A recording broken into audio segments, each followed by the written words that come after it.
Assalamualaikum warahmatullahi wabarakatuh. Baiklah, kita mulai kuliah kita pada hari ini. Di sini kita akan membahas masalah karya ilmiah, khususnya itu adalah hasil penelitian. Karya tulis ilmiah sebenarnya adalah laporan tertulis dari sebuah pengkajian, baik dalam arti penelitian maupun gagasan-gagasan konseptual dari hasil telaah. Nah, laporan ini karena mengambil bentuk yang berbeda-beda ketika ditulis. Biasanya hal ini terkait dengan kepentingan dari laporan itu sendiri. Misalnya ada yang untuk skripsi, ada yang untuk jurnal. Nah, ini biasanya berbeda-beda bentuknya. Nah, ciri-ciri dari karya ilmiah yang pertama itu adalah logis, yaitu segala keterangan yang disajikan dapat diterima oleh akal. Kemudian sistematis, yaitu segala yang dikemukakan disusun dalam urutan yang berkesinambungan. Kemudian objektif, yaitu disajikan apa adanya. Tuntas, yaitu semua masalah dikupas secara terperinci dan lengkap. Kemudian kebenarnya dapat diuji. Kemudian berlaku untuk semua populasi. Kemudian memakai bahasa yang baku sesuai dengan kaidah bahasa. Ya, jadi tidak memakai bahasa-bahasa gaul misalnya. Di dalam karya ilmiah itu harus yang semua orang membacanya dapat mengerti apa yang kita maksud. Nah, baik pada kesempatan hari ini, kalau minggu-minggu lalu Anda sudah berbicara tentang bagaimana membuat pendahuluan, hipotesis, tujuan penelitian, cara mengutip tinjauan pustaka. Pada kesempatan ini kita akan membahas itu masalah hasil penelitian dan pembahasan. Nah, dalam penelitian yang menguji hipotesis, bab keempat mempunyai dua bagian yang besar, yang penting maksudnya dalam hal ini, yaitu bagian pertama yang berisi uraian tentang deskripsi atau karakteristik daripada data, dan yang kedua yaitu memuat uraian tentang hasil pengujian hipotesis. Nah, deskripsi data ini merupakan bagian hasil tentang uraian data yang diperoleh. Deskripsi data dapat disajikan dalam statistik, deskriptif, kemudian distribusi frekuensi yang disertai dengan grafik atau histogram, nilai rata dan yang lain sebagainya. Jadi di sini bisa saja kita sajikan dalam bentuk grafik atau histogram.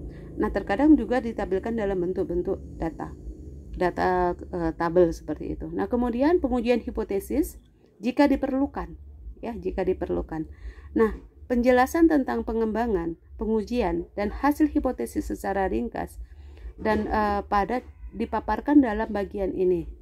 Penjelasan dibatasi pada interpretasi atas hasil olah data pada angka statistik. Nah, jadi di sini kita lihat itu adalah masalah pada olah data angka statistiknya, ya. Nah, kemudian di pembahasan atau diskusi, bagian pembahasan atau diskusi. Nah, di sini yaitu mengukur apakah hipotesis terdukung atau tidak terdukung oleh teori dan bukti ilmiah yang disertai dengan penalaran logis. Nah, jadi ini merupakan hal yang penting yang harus kita pahami di dalam memuat hasil dan pembahasan di dalam suatu karya ilmiah ataupun di dalam suatu tulisan-tulisan ilmiah.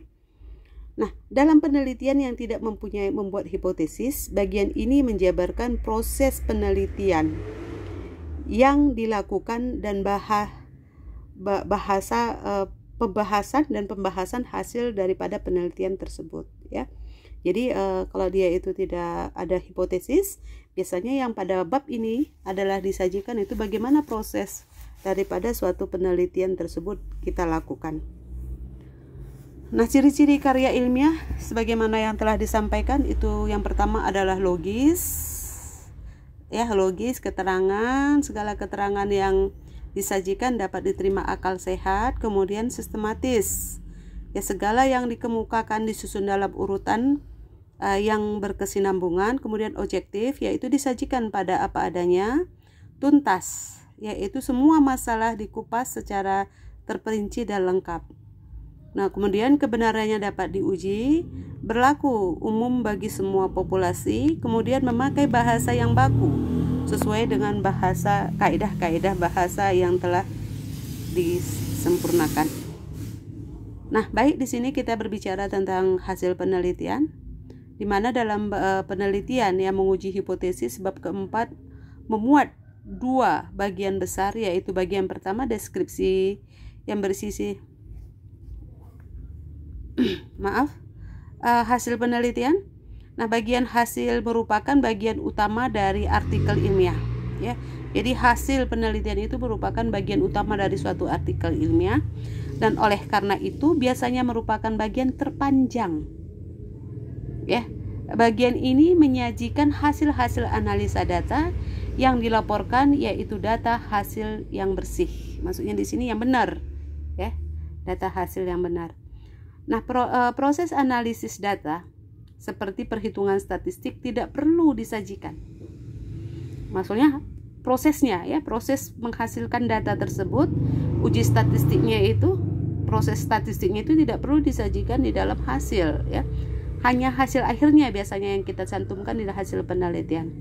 Nah, proses pengujian hipotesis pun tidak perlu disajikan, termasuk membandingkan antara koefisien yang ditemukan dalam analisis dengan koefisien dalam tabel statistik. Nah, bagian yang dilaporkan yaitu hasil analisis dan hasil pengujian hipotesis. Nah, jadi dari uji statistik setelah kita uji BNT, uji ini biasanya hasil akhirnya itu yang kita cantumkan pada hasil penelitian. Nah, hasil analisis boleh disajikan dalam bentuk tabel atau dalam bentuk grafik. Bahkan dalam kondisi-kondisi tertentu kita bisa menampilkan tabel dan grafik. Ya, tabel ataupun grafik harus diberi komentar atau dibaca maksudnya di sini. Nah, pembahasan tidak harus dilakukan per tabel atau per grafik. Nah, tabel atau grafik digunakan untuk memperjelas penyajian hasil secara verbal. Nah, jadi di sini kita cantumkan dalam bentuk tabel supaya orang nggak bingung. Ini perlakuan yang mana, ini hasilnya yang mana gitu. Jadi dengan adanya tabel itu, hasil itu semakin mudah untuk kita pahami.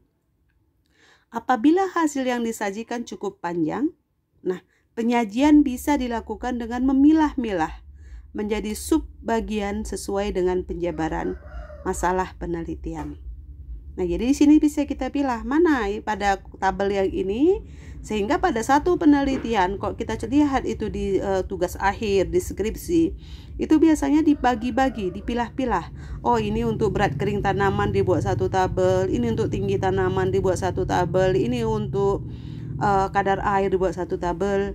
Nah, jadi sehingga dapat kita lihat itu tabel dan grafiknya bisa banyak.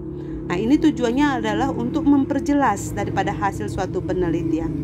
Tetapi apabila penelitiannya itu tidak terlalu panjang, biasanya bisa kita cantumkan itu satu tabel, ya, satu tabel saja, tetapi sudah mencakup berat kering tanaman, tinggi tanaman, diameter batang, dan yang lainnya. Nanti bisa kita lihat contoh-contoh daripada tabel penelitian. Nah, apabila bagian ini pendek, bisa digabung dengan bagian pembahasan. Nah, di sini jadi hasil dan bahannya sering kita lihat itu hasil dan pembahasan. Pada bab 4 itu terkadang kita lihat hasil dan pembahasan, tetapi ada kalanya hanya mencantumkan hasil saja. Ya, jadi kalau jurnal-jurnal sering kita lihat itu hasil dan pembahasan disatukan, ya. Tetapi ada juga jurnal-jurnal tertentu itu hasil dan pembahasan harus kita bedakan. Nah, ini tujuannya itu supaya pembahasannya nanti itu lebih tajam, ya gitu. Nah, apabila bagian ini pendek, bisa digabung dengan bagian pembahasan. Nah, untuk penelitian kualitatif, bagian hasil memuat bagian-bagian rinci dalam bentuk subtopik yang berkaitan langsung dengan fokus penelitian. Oke? Ini kita masuk hasil penelitian juga, ya, hasil penelitian. Nah, hasil penelitian, contoh hasil penelitian yang disajikan dalam bentuk tabel nanti dapat dilihat pada tabel slide selanjutnya. Nah, sebelum membuat tabel, terlebih dahulu kita buat kalimat pengantar tabel. Yaitu misalnya contohnya, dari hasil pengamatan dan analisa statistik menunjukkan aplikasi mikroba pelarut fosfat berpengaruh tidak nyata terhadap pH tanah. P total tanah dan berpengaruh nyata terhadap P tersedia tanah. Hal ini dapat dilihat pada tabel 1. Nah, ini tabel 1. Misalnya, ini disajikan tadi seperti yang saya bilang, ini tidak terlalu panjang sehingga kita sajikan hanya di dalam satu tabel. Nah, rataan pH tanah perlakuan mikroba pelarut fosfat. Nah, ini satu faktor. Ya, ini faktornya, ini perlakuannya tanpa aplikasi mikroba, ini dengan bakteri, ini dengan bakteri, dan ini dengan jamur. Ini terhadap parameter, ini yang kita amati. Jadi maksudnya di sini aplikasi ini berpengaruh atau tidak terhadap pH tanah, P total tanah, P tersedia tanah. Nah, ini parameter yang mau kita amati. Nah, ini kemudian kita cantumkan apa uji statistiknya. Ya, di sini berdasarkan uji BNT 0,05. Ini angka-angka ini AB di samping ini berdasarkan hasil uji statistik daripada BNT ya. Setelah diuji perancang percobaannya, kemudian uji lanjut dengan BNT. Nah, kemudian dari sini kita setelah tabel itu kita lanjut membaca tabel itu. Ya, jadi dengan kalimat pada tabel 1 menunjukkan aplikasi mikroba pelarut fosfat dapat meningkatkan pH tanah bila dibanding dengan tanpa aplikasi, yaitu 4,48. Nah, kita lihat di tabel tadi, tanpa aplikasi mikroba itu 4,48 pH-nya. Ya, dengan aplikasi mikroba, kalau kita lihat di sini pada M3, ini yang tertinggi. Sebenarnya ada lagi, ini jamur bakteri, ini bakteri. Yang tertinggi itu adalah M3, 5,31. Kemudian oleh jamur Aspergillus, ini yang tertinggi adalah 5,32. 5,33. Nah, sehingga di sini kita baca. Ya. Kita baca aplikasi bila dibanding dengan tanpa aplikasi atau M0 4,48. Sedangkan yang diberi Burkholderia cephacea atau M3 5,31. Pada parameter pH perlakuan M3 lebih tinggi bila dibanding dengan perlakuan yang lainnya, walaupun secara statistik tidak berpengaruh nyata. Maksudnya tidak berpengaruh nyata di sini statistiknya tadi. Jadi nggak ada AB. Kalau dia tidak ada AB di sini, maka dia tidak berpengaruh nyata. Jadi di sini kalau kita lihat yang mana yang berpengaruh nyata, itu hanya pada P tersedia ya. Karena ada AB-nya. Berarti perlakuan ini berpengaruh nyata meningkatkan P tersedia tanah, tapi tidak berpengaruh nyata dalam meningkatkan pH dan P total. Walaupun secara nyata dia meningkat, tetapi tidak nyata. Ya, tidak nyata secara statistik. Nah, di sini kita baca di sini. Nah, pada parameter pH tanah perlakuan BC, Burkholderia atau M3 lebih tinggi bila dibanding dengan perlakuan yang lainnya, walaupun secara statistik tidak berpengaruh nyata. Aplikasi mikroba pelarut fosfat dapat meningkatkan P total tanah bila dibanding dengan M0. Sedangkan yang diberi M10 ya, pada M10 ini dapat meningkatkan P total tanah sebesar 7,25% dibanding dengan kontrol. Jadi kalau kita lihat di sini, kalau yang begitu kita masuk kata persen meningkatkan sekian persen itu biasanya itu yang tertinggi ya, tertinggi ini 2315. Dia lebih tinggi. Kalau ini 2341 juga tinggi. Nah, biasanya ini yang kita bandingkan terhadap kontrol. Berapa persen peningkatan itu bila dibanding dengan kontrol ya. Inilah dia yang bisa kita baca dari tabel ini ya. Kemudian ini untuk lanjutan tadi. Nah, ini kalau kita mau membandingkan ya. Mikroba pelarut fosfat dapat meningkatkan P tersedia bila dibanding dengan tanpa aplikasi. Dari sini yang yang tertinggi itu adalah M6.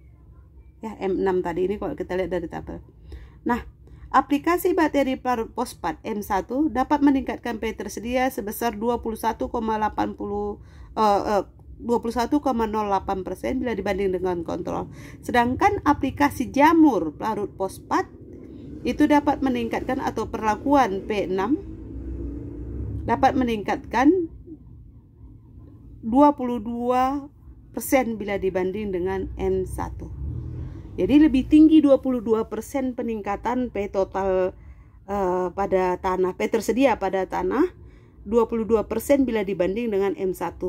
Ya, jadi dengan kata lain di sini perlakuan yang terbaik itu adalah pada perlakuan M6. Nah, ini contoh tabel hasil penelitian yang lain ya.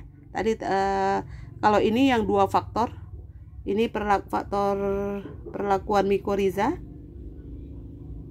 Ini mycorrhiza dan ini Caloromyces phenopilus. Kemudian ditampilkan dalam bentuk M dan P.